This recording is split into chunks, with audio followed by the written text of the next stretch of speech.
Hello and welcome to my rant about On Deadly Ground, starring and directed by Steven Seagal. Now, as a kid, I was a massive Steven Seagal fan. In that right era where small box sell-through VHSs were hitting the video shops, hitting Woolworths and stuff like that. In Steven Seagal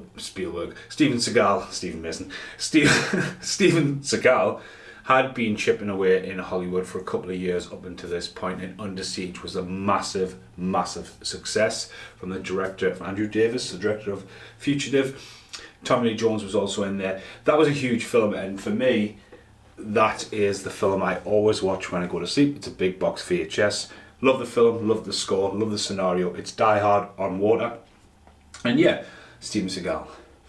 And that was a film, and at the era of my childhood, everyone was just like, have you seen that? And obviously stuff like Marked for Death, Out for Justice were brutal. You were like, you were watching these movies and they were the equivalent to us now A&Es. There was antler snaps, bloody guts, brutal in them. It's like in Hard to Kill, when he watches his wife, even though he looks like he's sniffing a fart when it happens, it's brutal, it's chaotic. These are the films that in my childhood were good. Now, if you follow the channel, Hard to Kill was on the channel.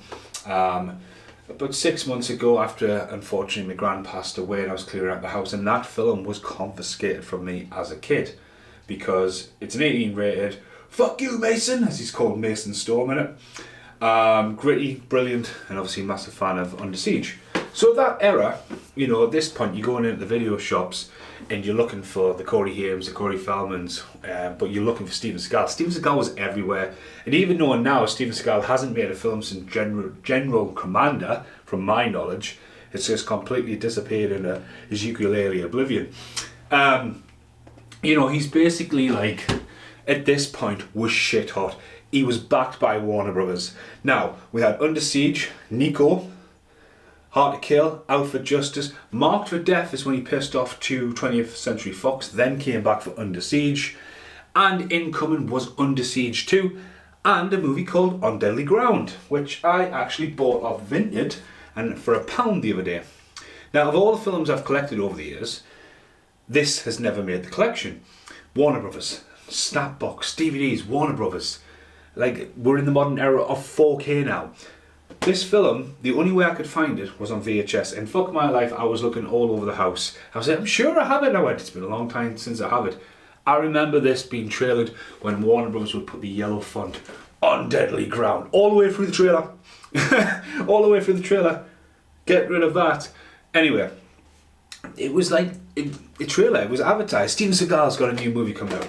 Now, when you talk about Steven Seagal now, Blu-ray, for a while, there was a Steven Seagal box set from Warner Brothers, which has Under Siege, Under Siege 2, Hard to Kill, Nico, Above the Law, an executive decision.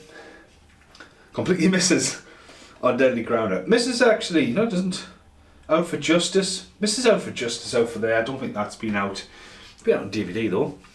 But for some reason, On Deadly Ground has never been on DVD. Even in the era of movies coming out via Warner Brothers, for example, New Jack City coming out in HMV Premium Collection, this movie just seems to have just disappeared. Like Steven Seagal just disappeared from the artwork and the movie Executive Decision, also by Warner Brothers. Because apparently didn't go well and he gets killed off. And later on was removed from the artwork, even his name checked, just Kurt Russell. So obviously he got a bit too big for his boots, didn't he? So yeah, we've talked about that, we've talked about this. He has worked with Warner Brothers, I think, what was it called? It wasn't called Hard to Kill. It was the one with DMX in. Half Past Dead. That was a Warner Brothers one, wasn't it? So you get in the era of DVD, he had some hits like Van Damme when Van Damme would come back with Double Team. But anyway, let's talk about On Deadly Ground, directed by Steven Seagal and also starring Michael Caine and John C. McConaughey. I've just butchered that. But yeah, it's produced by Steven Seagal.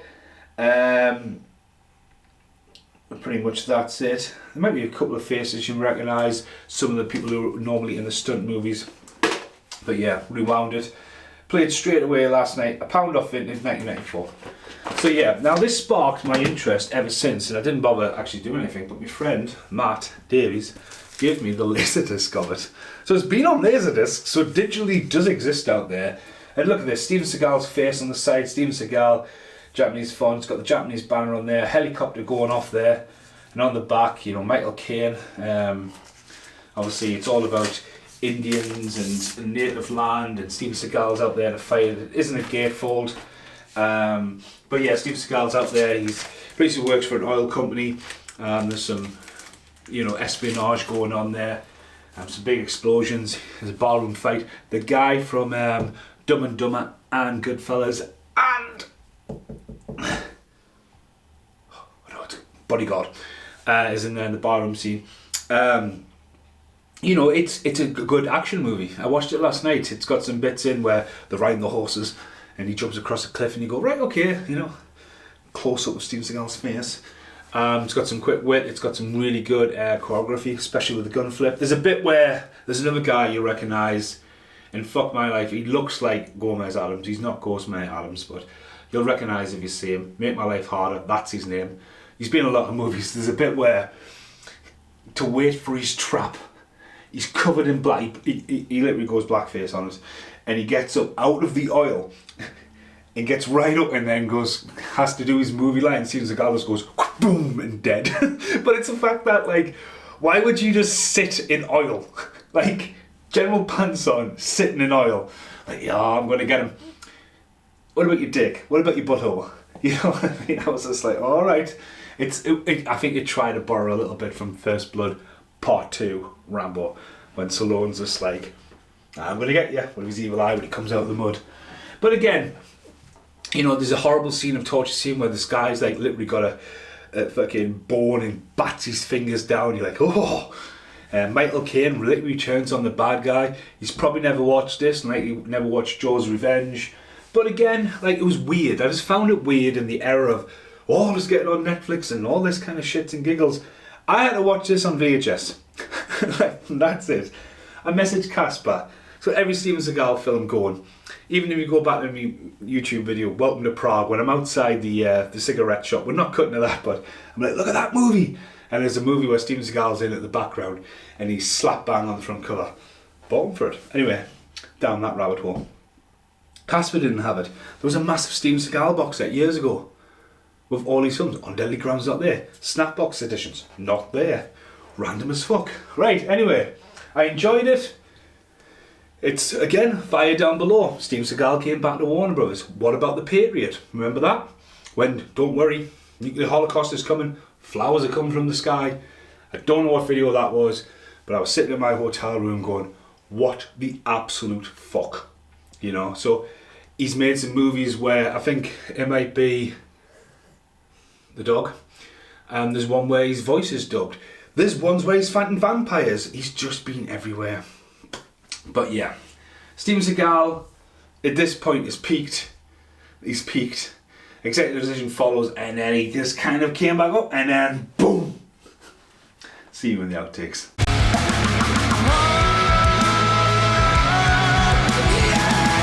So in the outtakes, Matt actually gave us 2. So there's actually Under Siege Japanese one. I absolutely love this. The Under Siege poster I found at Rose Gold Exchange in Manchester is actually on the wall at work. It was a one sheet all haggard and bagged. But there's so many stills going on there. This is advertising Unforgiven, Forever Young, Passenger 57. They are 2 films, right? When you talk about Warner Brothers stuff back in the day, we'd have that yellow font across Passenger 57 and Forever Young. Forever Young, I don't think I've ever seen on DVD. Passenger 57, Been and Gone. But Forever Young, another one. So there's Warner Brothers films that have just went poof, gone. And even in the era of the vintage collection, where Pump Up the Volume recently came out, and One Crazy Summer, like, you know, it's just crazy to think.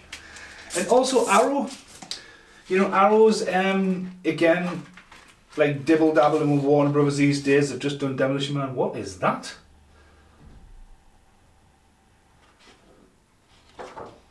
I have no idea what that is.